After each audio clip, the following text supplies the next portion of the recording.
12년 전 저는 남편에게 버림받은 평범한 주부였습니다. 그런데 어느 날 판사가 된 제 딸의 법정에 한 살인자가 섰습니다. 그 살인자의 정체는 바로 저를 버린 전 남편이었죠. 하지만 이것은 시작에 불과했습니다. 제 아들과 시어머니가 숨겨온 충격적인 진실. 오늘 그 이야기를 들려드립니다. 영상 시청 전 구독과 좋아요 꼭 부탁드립니다. 감사합니다. 저는 송하윤입니다. 올해 68이 되었네요. 서울 강남에서 30년간 하윤의 밥상이라는 한식당을 운영했던 저는 지금 작은 임대 아파트에서 홀로 지내고 있습니다. 한때는 저도 남부럽지 않은 생활을 했던 사람이죠. 사람 인생이란 참 알 수 없는 겁니다. 윤태석, 제 전 남편 이름이에요. 유명한 건설업자였습니다. 우리는 대학 동창으로 만났죠.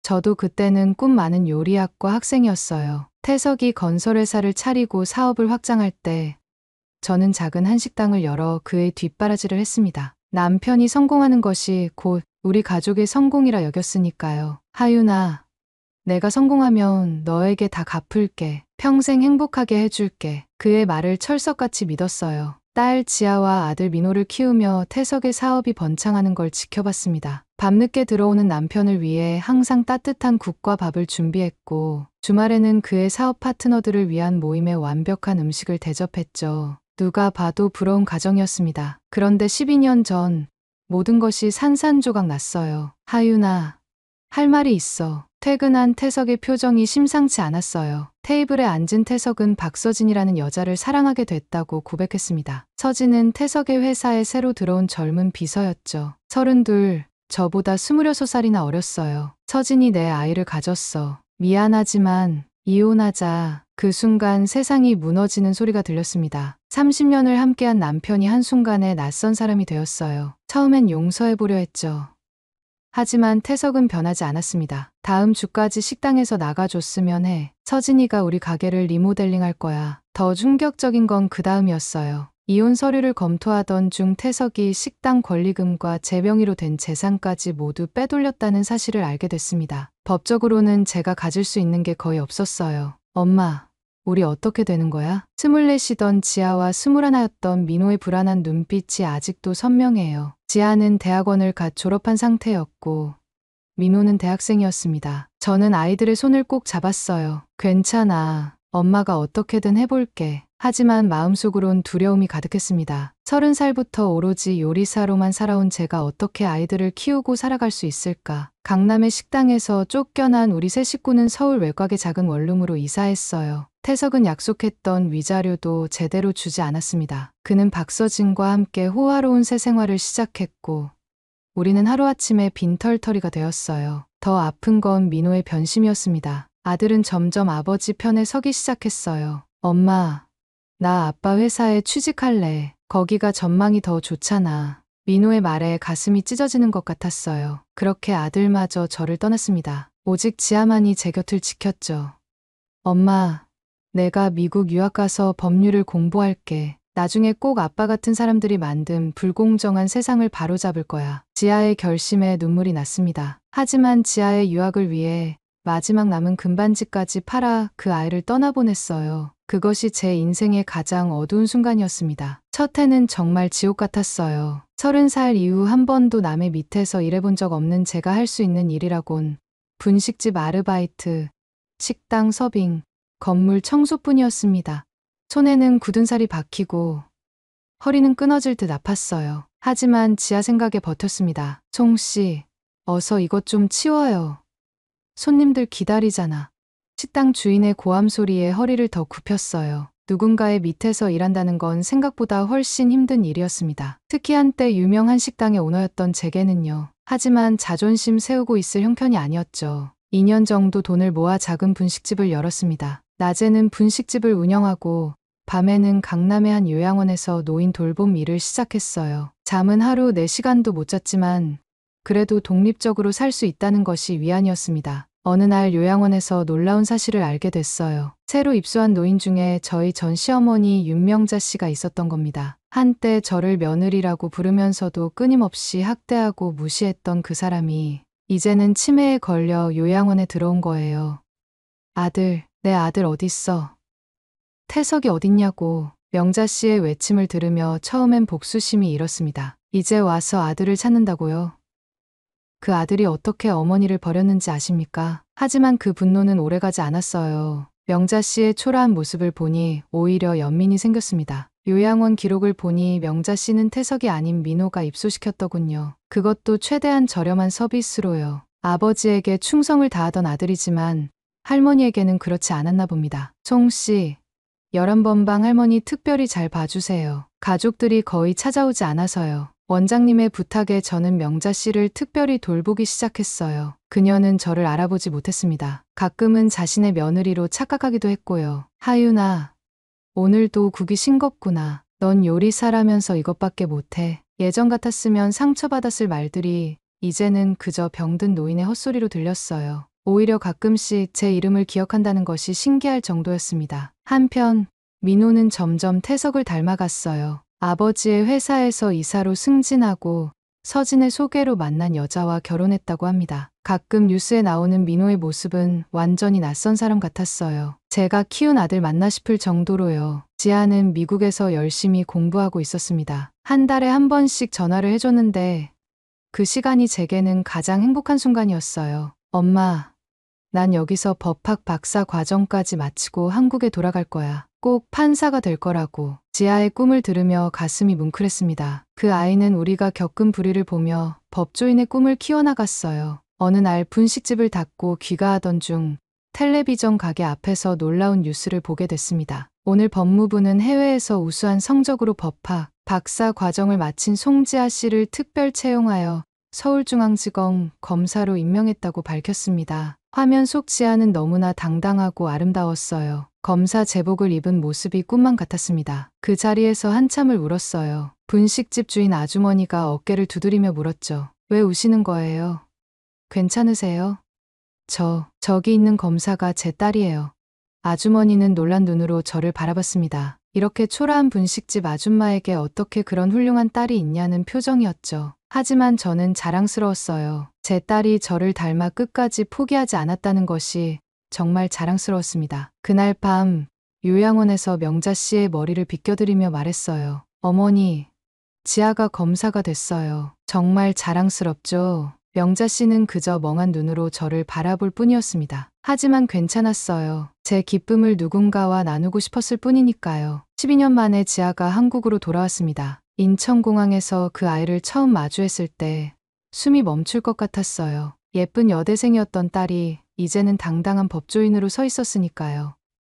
엄마, 지아가 공항 게이트를 나오자마자 저를 향해 달려왔습니다. 그 아이의 포옹은 여전히 따뜻했어요. 12년이라는 세월이 무색하게 느껴졌죠.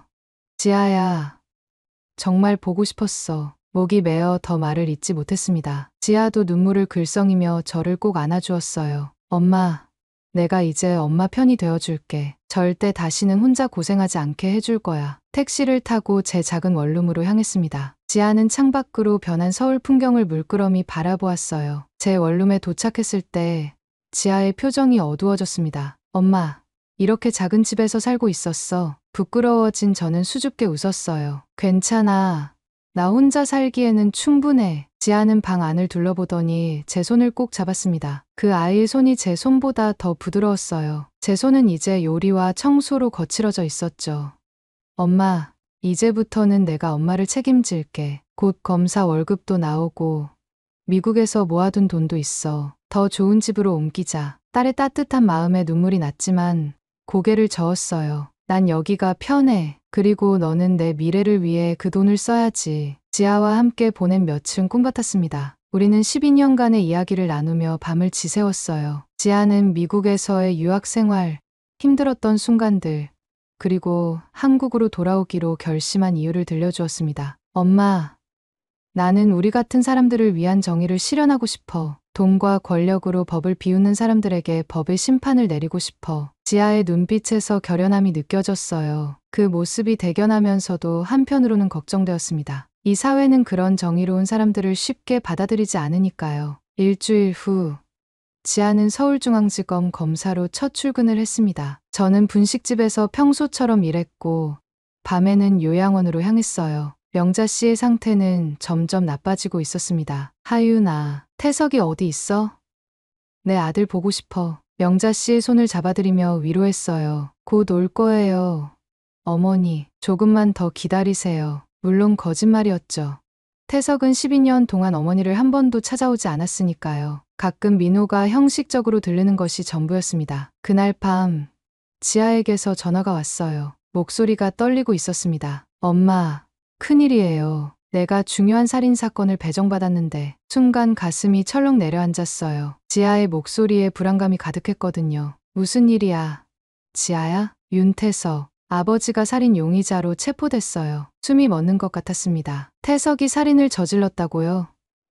아무리 그가 나쁜 사람이 되었다고 해도 살인까지 했을 거라고는 상상도 못했어요. 어떻게 된 거야? 아버지의 회사 비서가 살해됐어요. 모든 증거가 아버지를 가리키고 있대요. 그리고 그 사건이 제게 배정됐어요. 세상이 빙글빙글 돌았습니다. 12년 만에 태석을 다시 마주하게 된 지아. 그것도 검사와 피해자로. 운명이 우리에게 얼마나 잔인한 장난을 치고 있는 걸까요? 그날 밤 요양원에 갔을 때 영자 씨가 평소와 다르게 또렷한 정신으로 저를 불렀어요. 하윤아, 내가 태석이를 봤어. 여기 왔었어. 놀라서 명자 씨를 바라봤습니다. 태석이 요양원에 왔다고요? 12년 만에요. 언제요? 어머니, 며칠 전 그 여자랑 같이 왔었어. 크게 싸우더라. 태석이가 그 여자 멱살을 잡고 명자 씨의 말에 가슴이 떨렸어요. 태석이 요양원에서 누군가와 다퉜다는 건데 혹시 그 여자가 살해된 비서일까요? 이건 중요한 단서가 될 수도 있겠다는 생각이 들었습니다. 명자 씨의 증언이 머릿속을 맴돌았습니다. 태석이 요양원에서 살해된 비서와 다퉜다니 이건 분명 중요한 정보였어요. 지아에게 알려야 할까요? 하지만 그 전에 확실히 해둘 필요가 있었습니다. 다음 날 아침 일찍 요양원으로 향했어요. 원장님께 CCTV 영상을 확인할 수 있는지 물었습니다. 며칠 전에 11번 환자 윤명자 씨의 아들이 다녀갔다고 하던데 혹시 그때 영상을 볼 수 있을까요? 원장님은 의아한 표정을 지었어요. 송 씨, 그런 영상은 개인정보라 함부로 보여드릴 수 없어요. 경찰 요청이 있어야 하는데 그때 제 뒤에서 목소리가 들렸습니다. 어머니? 돌아보니 민호가 서 있었어요. 12년 만에 마주한 아들은 완전히 아버지를 닮아 있었습니다. 키도 훌쩍 커서 저를 내려다보고 있었죠. 민호야. 원장님은 자리를 피해 주셨고 민호와 저는 요양원 정원에서 마주 앉았습니다. 긴장된 침묵이 흘렀어요. 할머니는 어떠세요? 많이 안 좋아. 치매가 심해지셨어. 넌 어쩐 일로 여기까지 왔니? 민호는 잠시 망설이더니 입을 열었어요. 지아 누나 소식 들었어요. 아버지 사건을 맡았다면서요. 그 말에 가슴이 철렁 내려앉았습니다. 역시 그 때문에 온 거였군요. 민호야, 그건 어머니, 제발 이 일에 끼어들지 마세요. 아버지는 결백해요. 누군가 아버지를 함정에 빠뜨린 거예요. 민호의 눈빛이 간절했습니다. 정말로 아버지를 믿고 있는 걸까요? 아니면 그저 회사 지분을 지키기 위한 걸까요? 민호야. 할머니가 그날 아버지가 누군가와 크게 다투는 걸 보셨대. 이건 중요한 증언이 될 수 있어. 민호의 얼굴이 창백해졌어요. 할머니가요? 말도 안 돼요. 할머니는 치매 환자잖아요.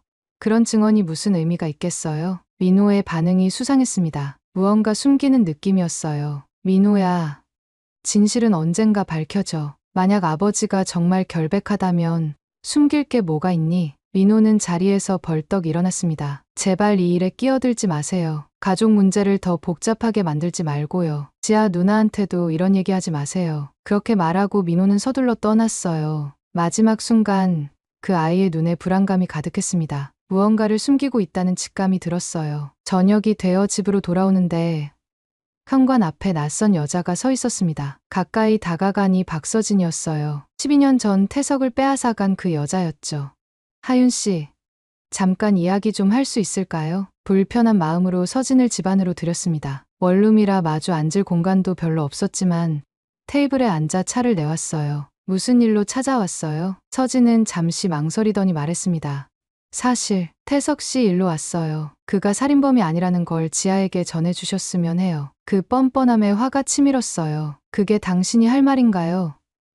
12년 전 우리 가족을 망가뜨리고 이제 와서 도움을 청한다고요? 서진의 표정이 변했습니다. 그녀는 주변을 둘러보더니 목소리를 낮췄어요. 하윤 씨, 사실은 태석 씨 회사가 큰 위기에 처해 있어요. 막대한 부채가 있고 살해된 비서는 그 사실을 알고 있었어요. 그 여자가 회사의 비밀 장부를 가지고 있었거든요. 순간 머릿속에 퍼즐이 맞춰지는 느낌이었습니다. 태석이 회사 자금을 빼돌리다가 비서에게 들켰고 입을 막기 위해 당신, 태석이 살인을 했다고 생각하는 거예요. 서진의 눈에 불안감이 스쳤어요. 그건 아니에요.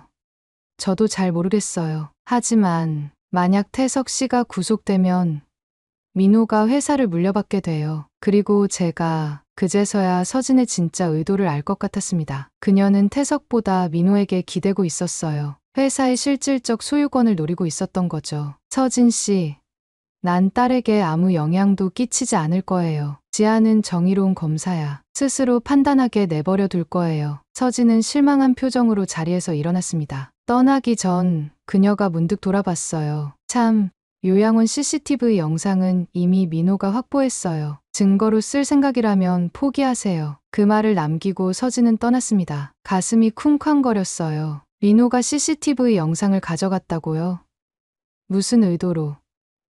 혹시 그 안에 태석의 범행을 증명할 증거가 있던 걸까요? 태석의 첫 재판이 열리는 날, 법원은 언론과 방청객들로 북적였습니다. 저도 방청석 맨 뒤쪽에 조용히 자리를 잡았어요. 앞쪽에서는 검사와 변호인이 준비를 하고 있었고 피고인석에는 태석이 앉아 있었습니다. 12년 만에 본 그의 모습은 많이 달라져 있었어요. 머리는 하얗게 새었고 얼굴에는 깊은 주름이 생겼더군요. 하지만 여전히 고급 양복을 입고 당당한 표정이었습니다. 전원 기립, 서기의 외침과 함께 재판장이 입장했어요. 지하였습니다. 검은 법복을 입은 딸은 어느 때보다 당당해 보였습니다. 얼굴에는 감정 하나 드러나지 않았어요. 완벽한 검사의 모습이었습니다. 서울중앙지방법원 2023년 형사 제천 234호 사건, 피고인 윤태석에 대한 살인사건 공판을 시작하겠습니다. 지아의 목소리는 단호했어요. 태석은 잠시 놀란 눈빛으로 지아를 바라봤지만 이내 평정을 되찾았습니다. 아마도 자신의 딸이 검사로 나올 거라는 사실을 이미 알고 있었던 모양이에요. 지아가 먼저 모두 진술을 시작했습니다. 피고인 윤태석은 2023년 5월 15일 자신의 회사 비서 김다희를 살해한 혐의로 기소되었습니다. 피해자는 피고인 회사의 비리를 알아내어 이를 폭로하려 했고 피고인은 이를 막기 위해 범행을 저질렀습니다. 태석의 변호사가 반박했어요. 피고인은 혐의를 전면 부인합니다. 사건 당시 피고인은 아들 송민호와 함께 있었으며 이에 대한 명확한 알리바이가 있습니다. 그 말에 지아의 눈빛이 날카로워졌습니다. 검찰은 피고인의 알리바이가 거짓임을 증명할 것입니다. 첫 증인으로 민호가 나왔어요. 민호는 사건 당일 저녁 6시부터 10시까지 아버지와 함께 있었다고 증언했습니다. 하지만 지아는 민호의 증언을 흔들기 시작했어요. 증인, 사건 당일 오후 7시 30분경 강남역 인근 ATM에서 현금을 인출한 사실이 있지요? 민호의 얼굴이 창백해졌습니다. 그건 감정 결과 해당 ATM에 남은 지문은 증인의 것으로 확인되었습니다. 이는 증인이 진술한 알리바이와 명백히 모순됩니다. 법정이 술렁였어요. 민호는 더 이상 말을 잇지 못했고 태석은 분노한 눈빛으로 아들을 노려봤습니다. 첫 재판에서부터 태석의 방어선이 무너지기 시작했어요. 다음 증인으로는 백 형사가 나왔습니다. 그는 사건을 처음 수사한 형사였어요. 피해자의 휴대폰에서 피고인과의 통화 기록이 발견되었습니다. 사건 당일 오후 6시 32분 피고인이 피해자에게 요양원에서 만나자는 내용의 통화였습니다. 태석의 변호사가 반박했어요. 그 통화 내용만으로는 살인과의 연관성을 증명할 수 없습니다. 백 형사는 침착하게 대답했습니다. 문제의 요양원 주차장 CCTV에 피고인의 차량이 찍혔습니다. 오후 7시 입차, 7시 45분 출차로 기록되어 있습니다. 이 증언에 태석은 완전히 당황한 표정이었어요. 그는 변호사에게 귓속말을 했고 변호사는 긴급 휴정을 요청했습니다. 재판부는 30분간 휴정을 선언합니다. 지하의 선언과 함께 법정은 잠시 중단되었어요. 복도에서 기다리고 있는데 백 형사가 제게 다가왔습니다. 송하윤 씨죠? 저는 이 사건을 담당한 백준호 형사입니다. 반갑게 인사를 나눈 후 백 형사는 조용히 말을 이었어요. 요양원 CCTV 원본이 사라졌습니다. 아마도 누군가 증거인멸을 한 것 같아요. 혹시 아시는 것이 있으신지요? 서진의 말이 생각났습니다. 민호가 이미 영상을 확보했다고 했던 것이 민호가 그 영상을 가져갔을지도 모르겠네요. 서진이 그런 말을 했거든요. 백 형사의 눈빛이 빛났어요. 그럼 박서진을 조사해봐야겠군요. 고맙습니다. 재판이 재개되고 태석 측은 작전을 바꿨습니다. 이제 알리바이를 주장하는 대신 증거 불충분을 내세웠어요. 검찰이 제시한 증거는 모두 정황 증거에 불과합니다. 직접적인 살인 증거가 없는 상황에서 유죄를 선고할 수 없습니다. 지아는 흔들리지 않았어요. 재판장님, 검찰은 피고인의 혈액이 묻은 넥타이를 증거로 제출합니다. 이 넥타이는 사건 다음 날 피고인의 차량 트렁크에서 발견되었습니다. 이번에는 태석이 직접 발언했습니다. 그건 조작된 증거야. 누군가 나를 함정에 빠뜨리려고 한 거라고. 지아는 태석을 똑바로 바라보며 말했어요. 피고인, 법정에서는 진실만을 말해야 합니다. 당신은 피해자를 만난 사실을 계속 부인했지만 CCTV 기록이 그 거짓말을 증명했습니다. 지금 당신의 주장을 믿을 이유가 어디 있습니까? 태석은 잠시 침묵했다가 갑자기 지아를 향해 말했어요. 넌 내 딸이잖아. 어떻게 아버지를 이렇게 몰아붙일 수 있니? 법정이 얼어붙었습니다. 지아의 표정이 순간 굳어졌지만 곧 냉정함을 되찾았어요. 피고인, 법정에서 그런 발언은 적절하지 않습니다. 이 자리에서 저는 당신의 딸이 아니라 대한민국의 검사입니다. 지아의 단호한 말에 제 가슴이 뭉클해졌어요. 그 아이는 정말 훌륭한 검사였습니다. 법정 밖에서 태석이 제게 다가왔어요. 경찰의 감시 아래 잠시 대화가 허락된 상황이었습니다. 하윤아, 좀 도와줘. 지아가 날 너무 몰아붙여. 싸늘하게 그를 바라봤어요. 도와달라고요? 12년 전 우리를 버리고 재산을 빼앗고 이제 와서 도움을 청해요. 태석의 눈에 절박함이 서렸습니다. 난 살인은 안 했어. 정말이야. 누군가 날 함정에 빠뜨린 거라고. 그의 말이 진실인지 거짓인지 알 수 없었어요. 하지만 한 가지는 확실했습니다. 이제 저는 그가 어떻게 되든 상관없었어요. 그저 진실이 밝혀지길 바랄 뿐이었죠. 다음 날 백 형사가 찾아왔습니다. 그의 표정이 심각해 보였어요. 송하윤 씨, 중요한 증언자를 찾았습니다. 윤태석의 회사 경리 김미연이라는 여성인데 민우와 서진이 그녀를 찾아가 입막음하려 했다고 해요. 가슴이 철렁 내려앉았습니다. 민호가요? 서진과 함께? 백 형사는 고개를 끄덕였어요. 두 사람이 내연 관계였다는 정황도 포착됐습니다. 아마 태석 씨가 구속되면 회사를 차지하려는 계획인 것 같아요. 충격적인 소식이었습니다. 민호와 서진이, 태석은 자신의 아들과 아내에게 배신당한 거였군요. 이건 예상치 못한 반전이었어요. 그 김미연이라는 분은 지금 어디 있나요? 안전한 장소로 피신시켰습니다. 하지만 증언을 하기 전에 당신을 만나고 싶어 해요. 당신이 이 모든 일의 시작점이라면서요. 그날 오후 안전가옥에서 김미연을 만났습니다. 그녀는 30살 정도로 보이는 조용한 여성이었어요. 눈에는 공포와 결의가 공존하고 있었죠. 송하윤 씨, 드디어 뵙게 되네요. 태석 회장님이 항상 당신 얘기를 했어요. 놀랐습니다. 태석이 저에 대해 얘기했다고요? 제 얘기를요? 미연은 고개를 끄덕였어요. 회장님이 술에 취하면 종종 하윤이 있을 때가 행복했다고 말했어요. 서진 씨나 다른 여자들과는 달랐다고. 그 말에 가슴 한구석이 아려왔지만 곧 정신을 차렸습니다. 미연 씨, 태석이 정말 살인을 했을까요? 미연은 잠시 망설이더니 말했어요. 회장님이 살인을 했는지는 저도 확신할 수 없어요. 하지만 한 가지 확실한 건 회장님이 노인들을 대상으로 대규모 투자 사기를 벌였다는 거예요. 노인들을 대상으로요? 네. 실버 프로젝트라고 불렀어요. 요양원이나 노인정을 찾아다니며 고수익을 약속하고 노후 자금을 투자받는 거였죠. 하지만 실제로는 그 돈을 해외 페이퍼 컴퍼니로 빼돌렸어요. 가슴이 철렁 내려앉았습니다. 시어머니가 계신 요양원의 노인들도 그 피해자일까요? 그럼 살해된 비서는? 다희 씨가 그 계획을 알아냈어요. 회사 비리를 고발하겠다고 했죠. 그래서 회장님이 그녀를 요양원으로 불러냈고 미연의 말이 끊겼어요. 그녀도 확실한 건 모르는 듯했습니다. 증거가 있나요? 미연은 가방에서 USB를 꺼냈어요. 이게 모든 거래 내역이에요. 다희 씨가 제게 맡긴 건데 그 아이가 살해되고 나서 숨겨뒀어요. 민호 씨와 서진 씨가 이걸 찾으려고 했던 거예요. USB를 받아들고 찬찬히 살펴봤습니다. 이것이 태석의 범죄를 증명하는 증거였군요. 하지만 살인과는 직접적인 관련이 없어 보였어요. 이걸 지아에게 전해야겠어요. 그날 저녁 지아를 만나기 위해 검찰청으로 향했습니다. 하지만 주차장에서 민호가 갑자기 나타났어요. 어머니, 그건 뭐예요? 민호의 눈빛이 차가웠습니다. 그의 시선이 제 손에 든 USB로 향했어요. 내가 알 바 아니야. 민호야, 그건 저한테 주세요. 아버지를 위한 거라면. 민호가 제 손을 잡아당겼습니다. 너무 강하게 잡아당겨서 팔이 아팠어요. USB를 빼앗으려는 것이 분명했죠. 이건 진실을 밝히기 위한 거야. 몸싸움이 벌어졌습니다. 제가 밀려 넘어지는 순간 뒤에서 목소리가 들렸어요. 이게 무슨 짓이냐. 돌아보니 윤명자 씨였습니다. 시어머니가 휠체어를 타고 있었어요. 옆에는 요양원 간호사가 서 있었죠.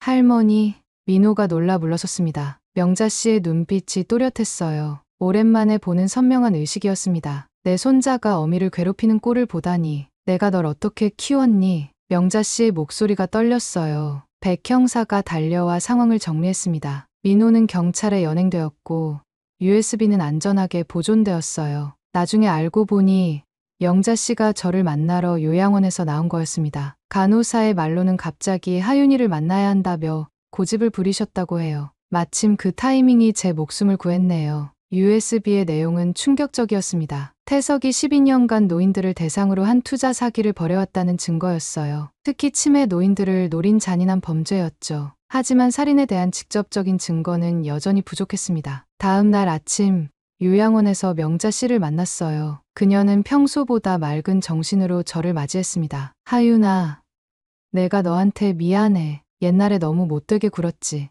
시어머니의 사과에 눈물이 났어요. 이렇게 될 줄 누가 알았을까요? 괜찮아요. 어머니, 다 지난 일이에요. 나 그날 태석이 봤어. 그 여자랑 다투는 거. 근데 태석이가 그 여자를 죽인 건 아냐. 놀라서 명자 씨를 바라봤어요. 그럼 누가요? 명자 씨의 표정이 혼란스러워졌어요. 잘 기억이 안 나. 어떤 여자가 뒤에서. 그때 명자 씨의 눈이 다시 멍해졌습니다. 치매의 증상이 다시 시작된 거예요. 하지만 중요한 단서를 얻었습니다. 태석이 아닌 어떤 여자가 범인일 수 있다는 것이죠. 백 형사에게 이 사실을 알렸고 그는 즉시 수사 방향을 바꿨습니다. 이제 우리는 진짜 살인범을 찾아야 했어요. 결정적 증거 심리가 열리는 날, 법정은 이전보다 더 많은 사람들로 가득 찼습니다. 이번 재판이 태석의 운명을 결정지을 거라는 소문이 퍼진 탓이었죠. 저도 앞쪽 방청석에 자리를 잡았어요. 민호는 구속 상태에서 법정에 출석했고 태석은 피로해 보이는 얼굴로 피고인석에 앉아 있었습니다. 지아가 새로운 증거를 제출했어요. 재판부에 USB 속 회계 자료를 증거로 제출합니다. 이는 피고인이 10년 넘게 노인들을 상대로 투자 사기를 벌여온 것을 증명합니다. 태석의 변호사가 반발했어요. 이 재판은 살인 사건에 관한 것입니다.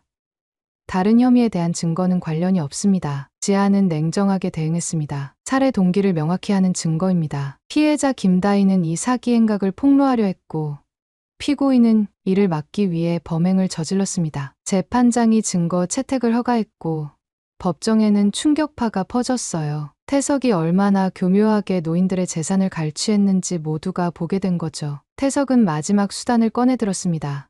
사실 저는 최근 기억력에 문제가 있습니다. 의사로부터 초기 치매 진단을 받았어요. 법정이 술렁였어요. 태석이 치매를 핑계로 책임을 회피하려는 것이었습니다. 지아는 이미 예상했다는 듯 의사 소견서를 제출했어요. 피고인은 2주 전 갑자기 치매 검사를 받았습니다. 이는 명백히 재판을 의식한 행동입니다. 정신 감정 결과 책임 능력에는 문제가 없는 것으로 확인되었습니다. 태석의 마지막 방어선마저 무너졌어요. 그는 절망적인 표정으로 고개를 숙였습니다. 그때 법정 뒤쪽 문이 열리며 누군가 들어왔어요. 박서진이었습니다. 그녀는 검사에게 다가가 뭔가를 전했고 지아는 재판장에게 긴급 증인 신청을 했습니다. 재판부는 긴급 증인 신청을 허가합니다. 서진이 증인석에 섰어요. 그녀의 얼굴은 창백했고 손은 떨리고 있었습니다. 증인은 선서하세요. 서진은 떨리는 목소리로 선서한 후 충격적인 증언을 시작했어요.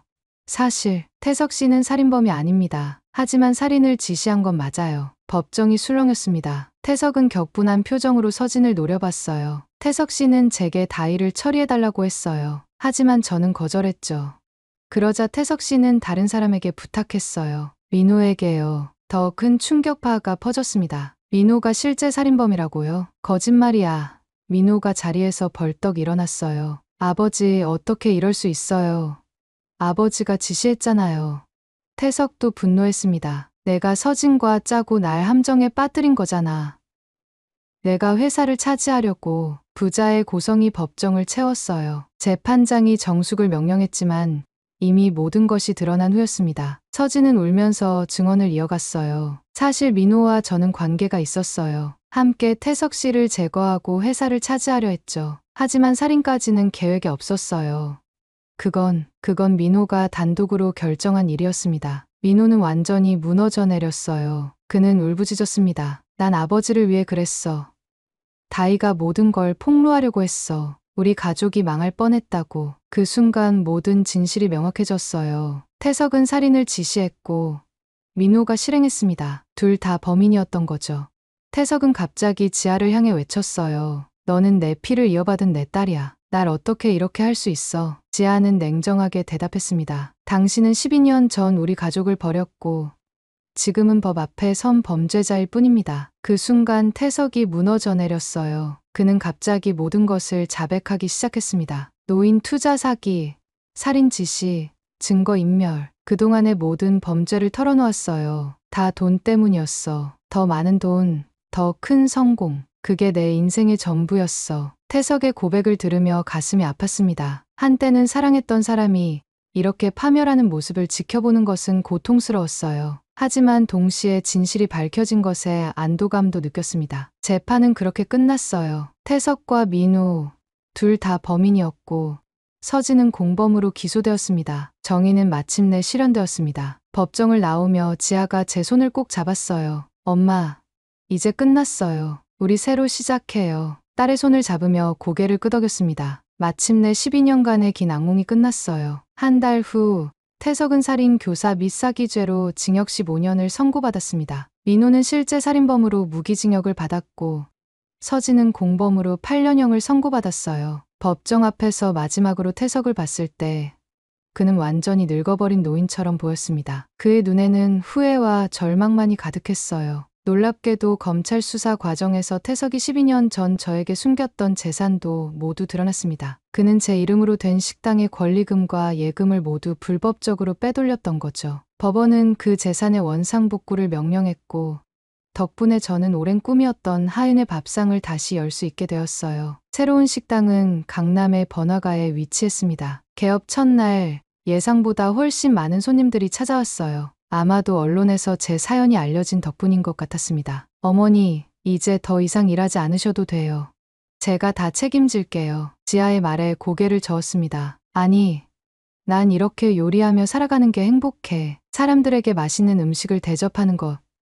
그게 내 삶의 의미야. 지아는 서울중앙지법의 판사로 승진했어요. 그 아이는 정의로운 판결로 많은 사람들의 존경을 받고 있었습니다. 특히 약자의 편에 서서 공정한 판결을 내리는 것으로 유명해졌죠. 한편 요양원에 계시던 명자 씨를 우리 집으로 모셔왔어요. 치매가 많이 진행되어 완전히 다른 사람처럼 변해 있었지만 가끔은 또렷한 정신으로 저를 알아보실 때가 있었습니다. 하윤아, 너는 내 딸이야. 내가 진짜 딸처럼 생각한단다. 명자 씨의 말에 눈물이 났어요. 한때 저를 괴롭히던 시어머니가 이제는 제 보살핌을 받고 있다니. 인생은 정말 예측할 수 없는 것 같습니다. 민호는 교도소에서 저에게 편지를 보내왔습니다. 아들의 삐뚤빼뚤한 글씨체를 보니 가슴이 아팠어요. 어머니, 정말 죄송합니다. 제가 어리석었어요. 아버지처럼 되고 싶어서 모든 것을 잃어버렸습니다. 용서해 주시지 않아도 이해합니다. 다만 제가 얼마나 후회하고 있는지 알아주셨으면 합니다. 그 편지를 읽고 한참을 울었어요. 미움보다는 안타까움이 더 컸습니다. 그래도 내 아들이니까요. 면회를 신청했고 차가운 교도소 면회실에서 민호를 만났어요. 어머니, 오실 줄 몰랐어요. 민호의 눈에 눈물이 고였습니다. 수갑을 찬 그의 손이 떨리고 있었어요. 어머니가 아니면 누가 널 찾아오겠니? 넌 그래도 내 아들인걸. 그날 이후 정기적으로 민호를 면회했어요. 그는 교도소에서 참회하는 마음으로 지내고 있었습니다. 사형이나 무기징역까지 각오했던 민호는 제 증언 덕분에 형량이 줄어 20년형을 선고받았어요. 모든 증거가 태석의 지시였다는 것을 가리켰고 저는 법정에서 민호는 아버지의 그늘에서 벗어나지 못한 채 잘못된 선택을 했다고 증언했거든요. 한편 서진은 재판 중에 태석의 해외 계좌에서 돈을 빼돌려 도주하려다 공항에서 체포되었습니다. 끝까지 이기적인 선택을 한 거죠. 결국 그녀는 원래 형량에 더해 추가로 5년을 더 선고받았어요. 요양원 노인들의 투자금은 태석에 동결된 재산에서 모두 되찾을 수 있었습니다. 저는 그 소식을 들고 요양원을 찾아갔어요. 어르신들의 얼굴에 안도의 미소가 번졌습니다. 하윤 씨 덕분이야. 우리 노인네들 평생 모은 돈인데 찾게 해줘서 고마워. 박할아버지의 말씀에 고개를 저었어요. 아니에요. 다 지아가 해냈어요. 제 딸이 정의를 바로 세웠을 뿐이에요. 식당이 안정되자 요양원 어르신들을 위한 특별 행사를 열었습니다. 매달 한 번 어르신들을 모시고 정성껏 준비한 한정식을 대접했어요. 그분들의 웃음이 제게는 최고의 선물이었죠. 명자 씨는 간간히 또렷한 정신이 돌아올 때가 있었어요. 그런 날이면 옛날 이야기를 들려주셨습니다. 하윤아, 태석이가 어릴 때는 정말 착한 아이였어. 근데 내가 자꾸 더 성공하라고, 더 돈을 벌라고 채근했지. 그게 아이를 망친 것 같아. 명자 씨의 고백에 가슴이 아팠어요. 모든 비극이 돈과 성공에 대한 집착에서 시작됐다는 것을 그때서야 깨달았습니다. 지아는 바쁜 판사 일정 속에서도 주말마다 집에 와서 명자 씨를 돌봐주었어요. 할머니와 손녀의 관계가 이렇게 회복될 줄은 몰랐습니다. 할머니, 이 약 드셔야 해요. 제가 먹여드릴게요. 지아가 명자 씨를 정성껏 돌보는 모습을 보며 가슴이 따뜻해졌어요. 상처는 치유되고 있었습니다. 식당 일이 안정되자 민호의 출소 후 계획도 세웠어요. 그가 진정으로 반성하고 있다는 걸 느꼈기 때문이죠. 10년 후 민호가 출소하면 식당에서 함께 일하자고 제안했습니다. 요리는 아니더라도 회계나 관리 업무를 맡을 수 있을 거예요. 어느 화창한 봄날, 지아와 함께 한강공원을 거닐었습니다. 벚꽃이 흩날리는 아름다운 날이었어요. 엄마, 후회 없어요?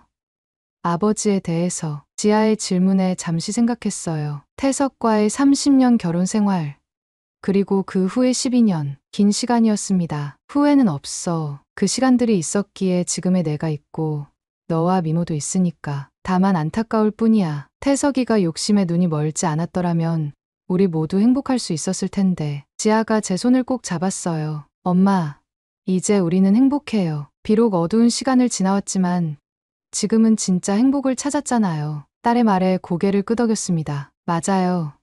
우리는 이제 진정한 행복을 찾았어요. 돈과 성공이 아닌 서로에 대한 사랑과 신뢰, 그리고 정이라는 가치를 통해서요. 지아야, 내가 자랑스러워. 넌 정의를 위해 끝까지 싸웠어. 지아가 웃었습니다. 엄마야말로 대단해요. 어떤 상황에서도 포기하지 않고 버티셨으니까. 제가 엄마를 본받은 거예요. 한강의 봄바람이 우리 머리카락을 스쳐 지나갔어요. 마치 모든 고통과 상처를 쓸어가는 것 같았죠. 이제 우리 앞에는 새로운 미래가 펼쳐져 있었습니다. 요양원 어르신들을 위한 특별 저녁 식사회를 열었을 때 모든 어르신들이 박수를 치며 기뻐하셨어요. 특히 명자 씨가 맑은 정신으로 우리 며느리가 최고야 라고 외치셨을 때는 모두가 감동의 눈물을 흘렸습니다. 한때 서로를 미워하고 상처 주고 배신했던 우리 가족. 하지만 이제는 용서와 화해, 그리고 정이라는 이름으로 다시 하나가 되었어요. 비록 태석은 감옥에 있지만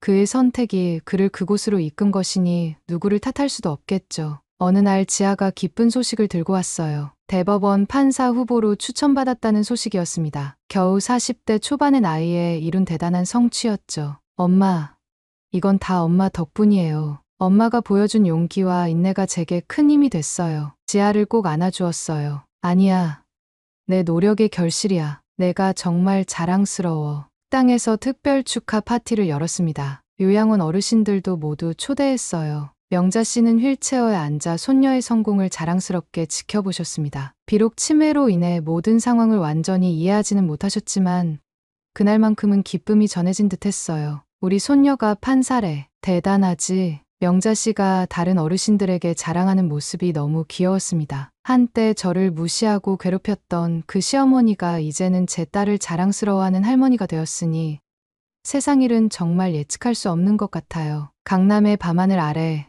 우리 가족의 새로운 이야기가 시작되었습니다. 이제 더 이상 비극은 없어요. 오직 정의와 사랑만이 남았을 뿐입니다. 노인을 무시하고 모욕했던 사람들은 응당한 대가를 치렀고 정직하게 살아온 사람들은 마침내 행복을 찾았어요. 이것이 제 이야기입니다. 쓰러져도 다시 일어나 끝까지 싸운 한 여자의 이야기.